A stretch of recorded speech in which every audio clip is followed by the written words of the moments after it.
Hey, so yeah, I'm Thomas, and I'm gonna walk through a little bit about spiritual gifts, because sometimes it can be a little bit of a hard thing to understand.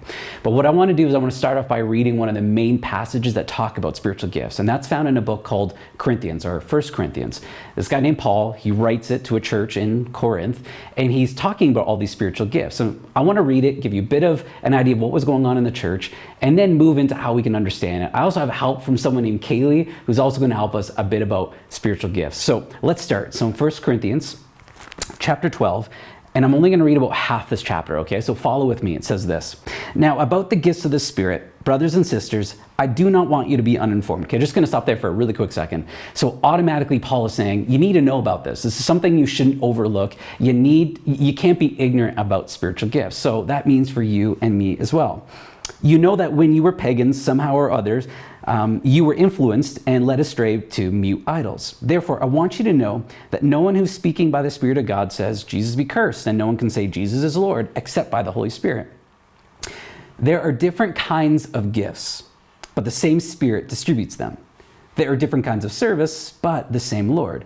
There are different kinds of working, but in all of them and in everyone, it is the same God at work. Now, to each one is the manifestation of the Spirit is given for the common good.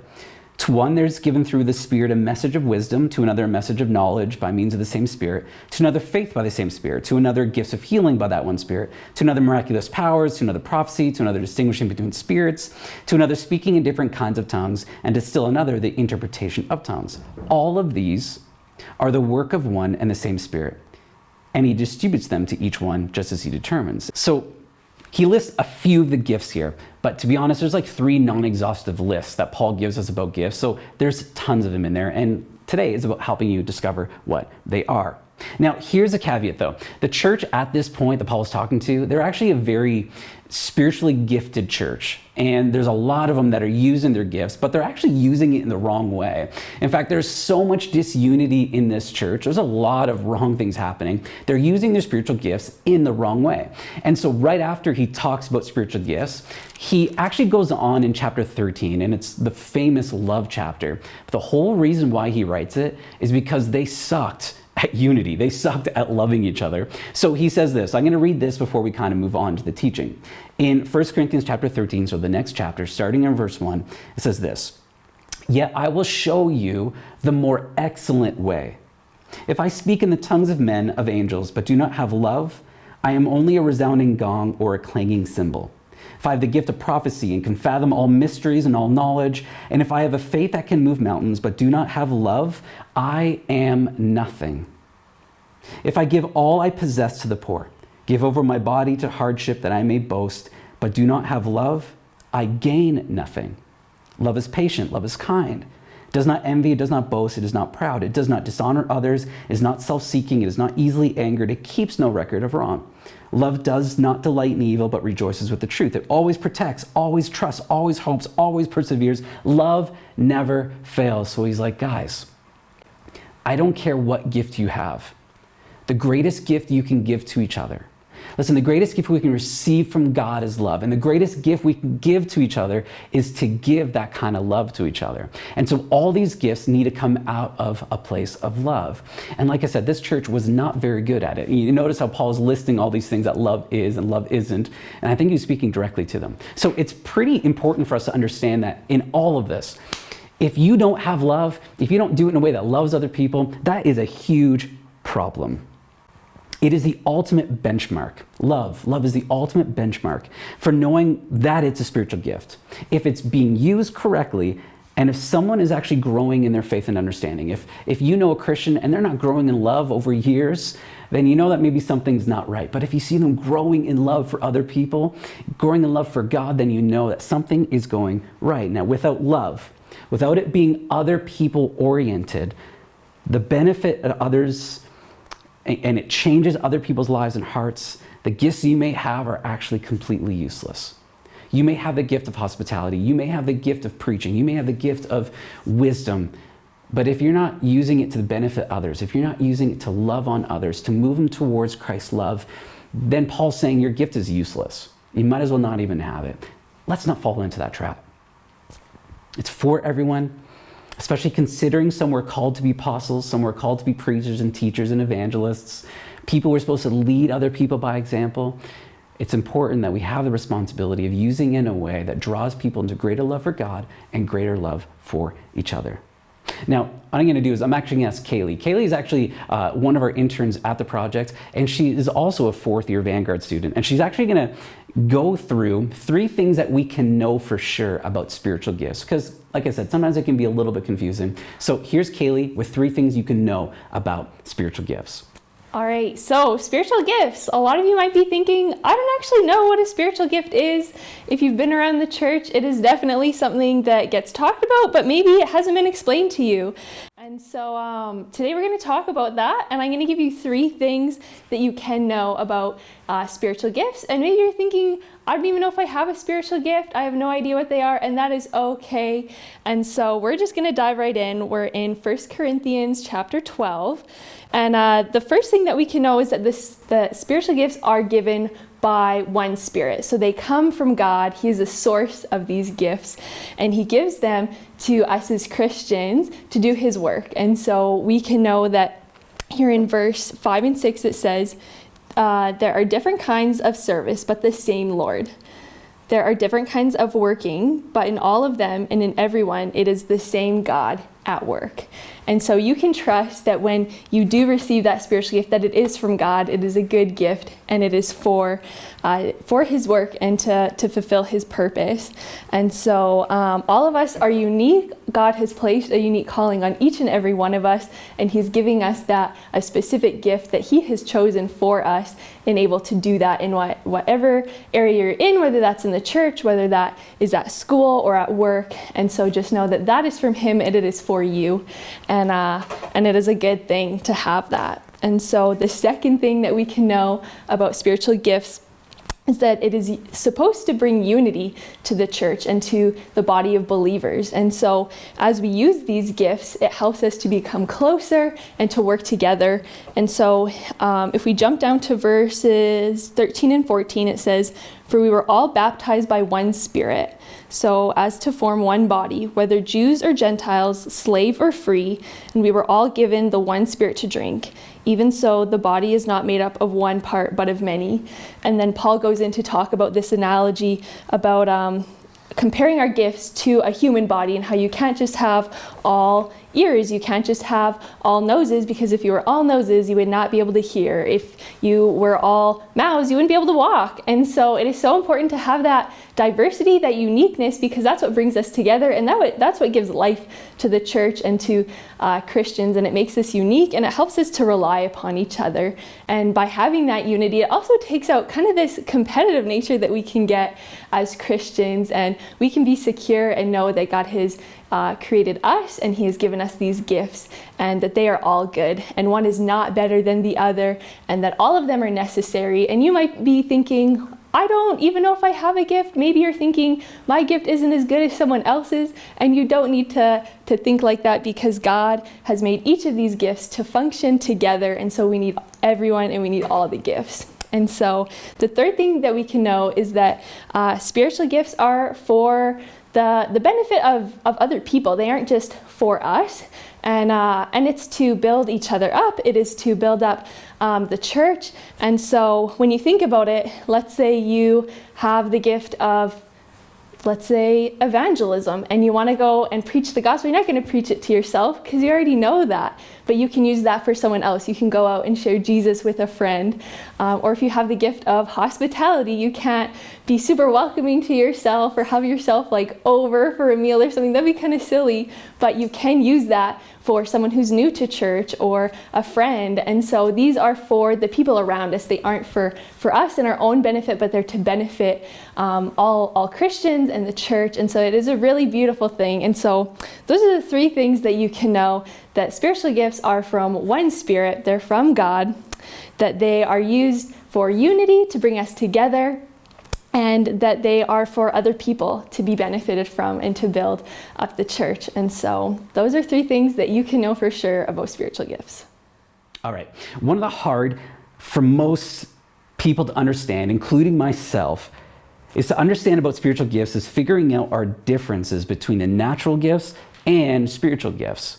Like, how do I know something is a natural gift? How do I know something is a spiritual gift? If it's given by God, or if it's just something I'm just really good at because, well, I'm just really good at it. Maybe it's hard because some of you maybe grew up in the church. And so the idea of spiritual gifts, you grew up with assumptions about spiritual gifts that you never really had anyone parse through for you. You've never had anyone really challenge you to ask or think through what are spiritual gifts versus what are natural gifts. Or maybe it's because they can seem very similar in nature.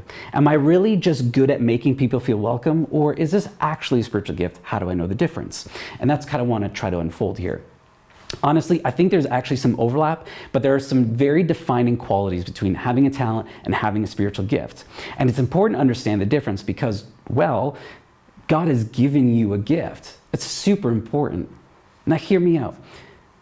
It's important to know it's a spiritual gift to you because there's obviously a reason why God has given it to you. God gave you something specifically for a specific reason for specific situations. You know, there's this Psalm 139, that talks about how we're made wonderfully and we're made complex, that He knew our frame as it was being built in our mother's body. That includes spiritual gifts. So if God has given you a gift, there's a reason for it. It's not a mistake. Secondly, it's important for us to understand because it's evidence of God's work in your life. It's evidence that He wants to continually have you experience His work in your life and His work through your life. It's kind of like being bitten by a radioactive spider and never jumping off a tall building, right? It's one of those things that we need to understand, is this a spiritual gift, so that we know that God has given it to us. We've experienced something from Him. There's a reason for it, and it's because He wants us to continually experience His work in and through our life, like we've heard already, for the benefit of the entire church. So it's super important we know. So what are the differences? Here's a few differences between having a natural gift and having a spiritual gift. Okay, the first is this, that spiritual gifts are actually given specifically to believers, people who follow Jesus. Now, here's the thing. Both are blessings. When you have a talent and a spiritual gift, both of them are blessings from God, right? When He's created you with the ability to play really good hockey or whatever it may be, that is a blessing from God. And so are spiritual gifts. But here's the difference. Whereas you're born and can develop talents as you grow up, whether Christian or not, when you make a decision to follow Jesus and you invite His Spirit and life into your own life, He actually kind of like parachutes some goodies into this whole exchange. You're not born with spiritual gifts. You can't buy them. In fact, someone in the Bible, there's a story about someone trying to buy spiritual gifts, and it didn't really go very well. You can't trade or barter, and you can't wish for them. The reality is this.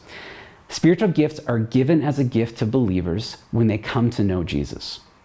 When you invite Him into your life, and you invite Him to kind of take lordship over your life, and you're like, Jesus, I want to follow you. I want to be used by you. He literally gives you spiritual gifts. So whereas talents you can develop as you grow up, spiritual gifts are given primarily to people who follow Jesus. It's a spiritual gift. So that's one difference. Again, there's a specific purpose for them. It's evidence that His life is at work in your life, and it helps place you as well in the Christian community. Is where do I fit into here? Because we need each other. Like we already heard earlier from Kaylee, the church needs you, and you need the church. The church needs your gifts. Your gifts need the church. And secondly, unlike naturally developed talents, spiritual gifts are discovered in faith and are actually discovered in a bit of a surprising way. Here's what I mean. I got serious about my faith at about grade 11. It was a really weird story. It was like in the middle of my high school gym, and it was this very quiet moment. It's not like angels or lights showed up or anything like that. In fact, no one else knew what was going on. It was just a brief moment where I just made a decision.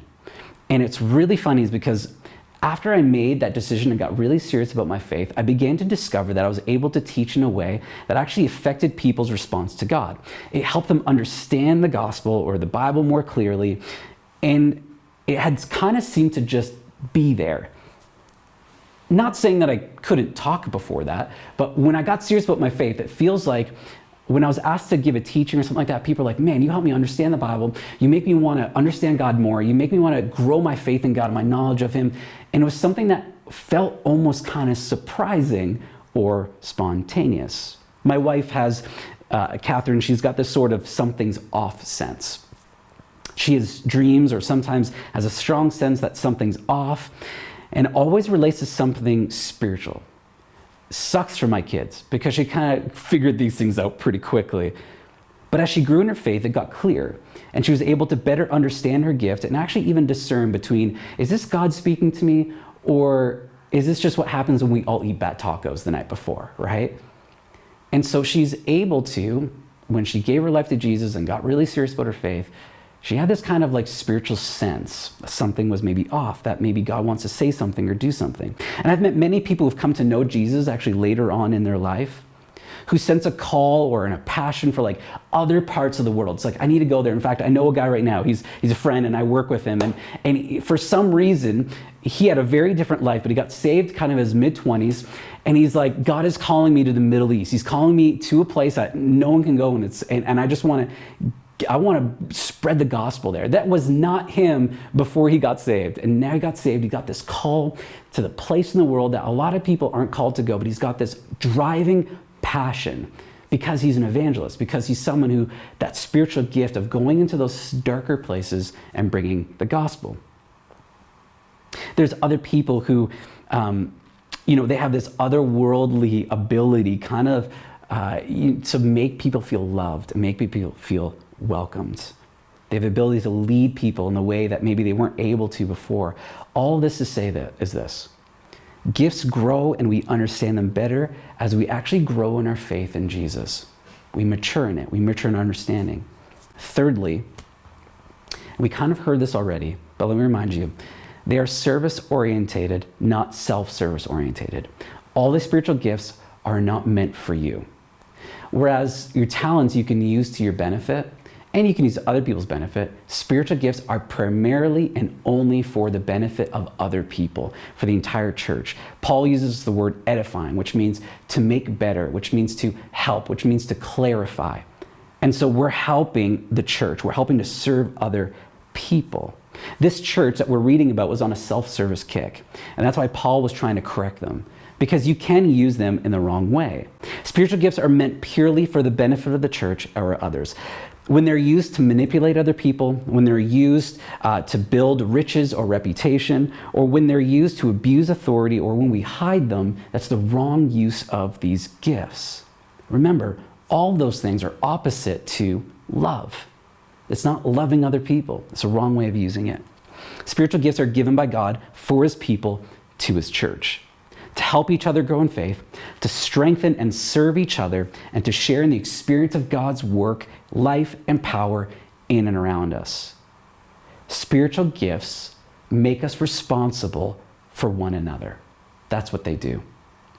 I'm actually asked Kaylee to share her story of how she actually discovered her spiritual gift, one of them, and she's got more than one of them, but to just help kind of get an idea of what it looks like to discover them. And after her story, then I actually want to help you figure out how can you discover your own spiritual gifts.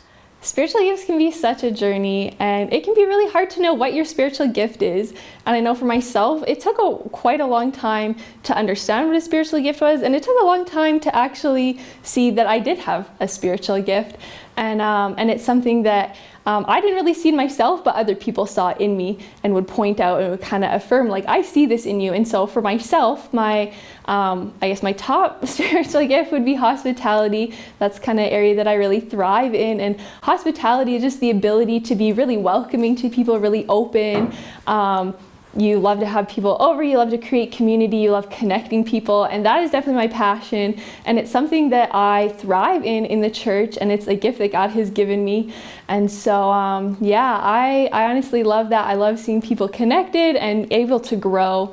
And something that you can know that is a spiritual gift is that when people kind of experience that trait in you, it helps them in their faith. It helps them grow closer to Jesus because of that gift that he's given you. And so I've definitely had people say, like, wow, like, I was so nervous to come to church, but you were so welcoming, and I just felt like so much peace when I got there, and I just felt so much better.